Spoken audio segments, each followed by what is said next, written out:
Augusto lebih condong ke Inter Milan ketimbang Juventus.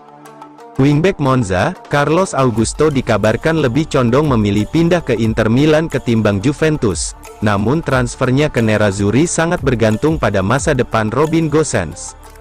Augusto menjelma sebagai salah satu pemain bersinar di Serie A musim lalu. Dia terbukti menjadi ancaman nyata bagi tim manapun di sayap kiri.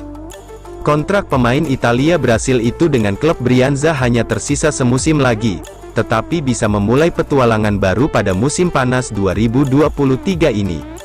Menurut Tuttosport via FVC Internews, Inter dan Juventus sama-sama tertarik mengamankan jasa sang pemain.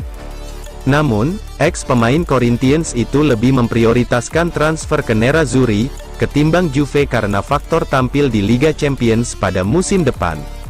Namun, seperti yang dijelaskan oleh sumber tersebut, Inter tidak akan dapat mengakuisisi Augusto, kecuali mereka berhasil menjual Gosens di musim panas ini. Inter berharap bisa berpisah dengan Gosens di tengah minat tim-tim Jerman, terutama Wolfsburg atau Union Berlin. Laporan tersebut meyakini bakal ada perkembangan penting terkait masa depan kedua pemain tersebut pada penghujung bulan Agustus ini.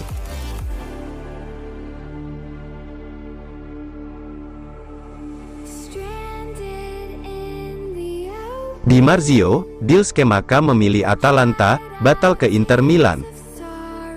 Gianluca Scamacca secara mengejutkan telah membuat keputusan untuk bergabung dengan Atalanta dari West Ham United. Hal ini diklaim oleh pakar bursa transfer Sky Sport Italia, Gianluca Di Marzio, bahwa Atalanta menawarkan gaji yang lebih tinggi kepada Scamacca daripada yang disodorkan Inter Milan, yakni mencapai 3,2 juta euro per musim.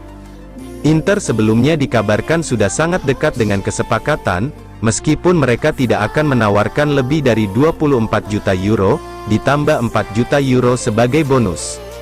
Namun Atalanta kemudian menikung dengan proposal mereka yang memenuhi harga yang diminta West Ham, sebesar 25 juta euro plus tambahan 5 juta euro. Dia diperkirakan akan terbang ke Bergamo pada akhir pekan ini, untuk menjalani tes medis dengan La Dea. Pemain internasional Italia tersebut bertekad untuk segera kembali ke Serie A. Setelah hanya satu musim di Liga Inggris, Atalanta pada pekan depan juga akan merampungkan transfer Charles de Ketelaere dari Milan, dengan status pinjaman berbayar 3 juta euro disertai opsi tebus 23 juta euro. Dengan demikian menurut Sport Italia, Inter kini beralih fokus ke penyerang tengah Arsenal, Folarin Balogun, dengan menawarkan proposal senilai 35 juta euro.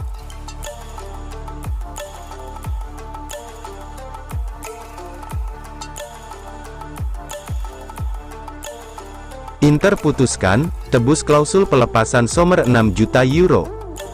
Inter Milan telah memutuskan untuk mengaktifkan klausul pelepasan Yann Sommer, dari Bayern Munchen. Hal ini diklaim oleh La Gazzetta dello Sport, bahwa Nerazzurri akhirnya menebus klausul rilis Sommer senilai 6 juta euro, dan mereka telah menghubungi Bayern Munchen hari ini, untuk mengonfirmasi pilihan mereka. Inter saat ini tanpa penjaga gawang utama, setelah kepergian Andre Onana dan Samir Handanovic. Mereka hanya mengandalkan kiper muda, Filip Stankovic selama laga uji coba tur pramusim di Jepang. Sommer telah lama diidentifikasi oleh Inter sebagai opsi utama, tetapi negosiasinya berlarut-larut karena Bayer tidak bersedia melepas sang pemain, di bawah nilai klausul rilis dalam kontraknya sebesar 6 juta euro. Namun, Gazzetta dello Sport hari ini merinci bagaimana Inter sepenuhnya memenuhi tuntutan Bayer, karena musim baru akan segera dimulai. Penjaga gawang Swiss berusia 34 tahun itu telah menyetujui persyaratan pribadi dengan Nerazzurri, dan kesepakatan dapat dirampungkan dalam beberapa hari mendatang. Setelah mengamankan tanda tangan Sommer, tugas Inter berikutnya adalah menemukan kiper pilihan kedua sebagai pengganti Handanovic. Nerazzurri sedang mempertimbangkan sejumlah opsi, mulai dari Emil Audero dari Sampdoria hingga Anatoli Trubin dari Shakhtar Donetsk.